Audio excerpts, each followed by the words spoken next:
I'm wondering if you might share a little bit about, James, you mentioned this was a process, and you all nodded, I noticed. What helped you through the process? Were there people? What are the things that kind of got you through? And I know we've talked a little bit about this. Yeah. I think for me, I hit a place where I was at my lowest point, and it was what I described earlier, being in the closet with this gun and sort of thinking that nothing was ever going to get better. And, weeks go by, months begin to go by, and slowly, things begin to shift. It's small things at first. Part of it was this person not being around as much, right? So now I'm left to my own devices, and, I have time to contemplate and think about other things. And I think the thing for me that really helped the most was finding a place that I could go to outside of what was happening to me after school. And it's kind of interesting because I think a lot of the things that I have now are a direct result of this in terms of my work ethic and everything.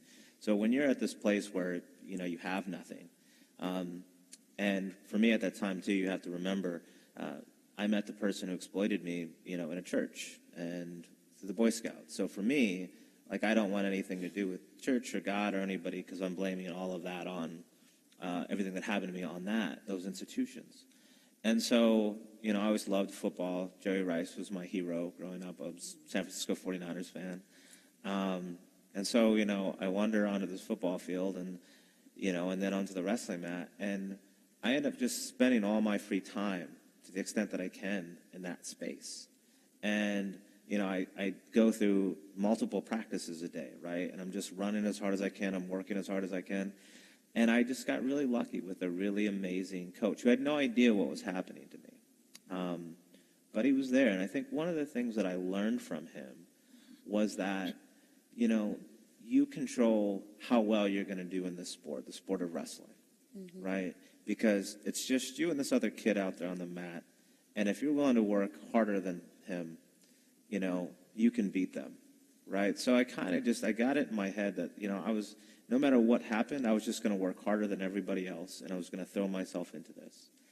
And, it was through that process and sort of slowly beginning to be away from my exploiter that, I began to find more worth, in school and in sports.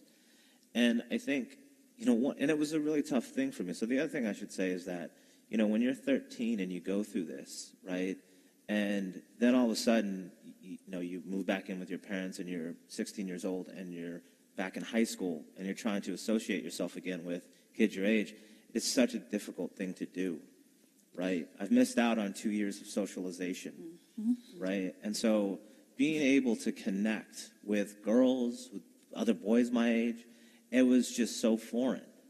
I heard Oprah Winfrey, she talked about this in her interview with Barbara Walters many years ago. And, she said how she wept for the lost innocence. For those that don't know, Oprah went from her 5th grade year, for 6th grade year, almost a full year, thinking that she was pregnant because she was raped by an older cousin. And she says, you're never the same again after that. And you're not. How could you be? Your innocence is gone. You've been exploited. You've been your eyes are open to the terrible things that exist in this world. And so many other kids can't relate to that. They don't understand that. And so for me, having this place that I could go to, helped me begin to transition back. And, eventually I was able to cut off all contact with this person by the end of my junior year in high school.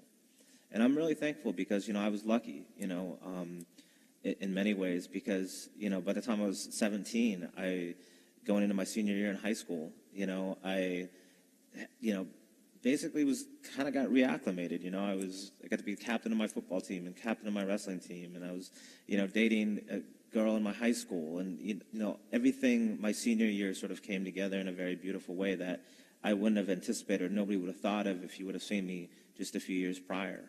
But it was, I think, the culmination of all of those things and just one person, showing an interest in teaching me that, I was more than what everybody else was telling me I was, and just showing belief. I mean, the power that people have when they show kids that they care is really incredible.